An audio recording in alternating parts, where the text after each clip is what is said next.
हमारे एक दोस्त हैं, वो कहते हैं रोटी बंदा खा जाती है, रोटी बंदा खा जाती है। उनकी पोस्टों में भी ये बात मिलती है फेसबुक पर। वो कहते हैं रोटी बंदा खा जाती है। इसका मतलब क्या है? इसका मतलब ये है कि एक शख्स जिसको रोटी के लाले पड़े हुए हैं, उसकी सेंस ऑफ ह्यूमर किधर जाती है, उसकी सेंस ऑफ क्रिएशन किधर जाती है, उसका पैशन किधर जाता है, इसका इमोशन किधर जाता है, उसको नहीं पता। उसको सिर्फ ये पता है रोटी बंदा खा जाती है, रोटी बंदा खा जाती है। तो यहाँ पर अगर आपकी इजाज़त हो तो एक नज़म पढ़ूँ गुरबत पे। गुरबत चीख चहाड़े पांदी जाए, जेड़ा सामने आए उन्हें खांदी जाए। गुरबत बहुत बुरी चीज़ है। गुरबत चीख चहाड़े पांदी जाए, जेड़ा सामने आए उन्हें खांदी जाए।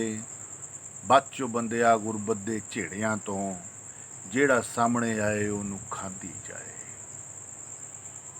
गुरबत चीख चहाड़े पांदी जाए, जेड़ा सामने आए उन्हें खांदी जाए। बचो बंदिया गुरबत दे झेड़ियां तो, जेड़ा सामने आए उन्हें खांदी जाए।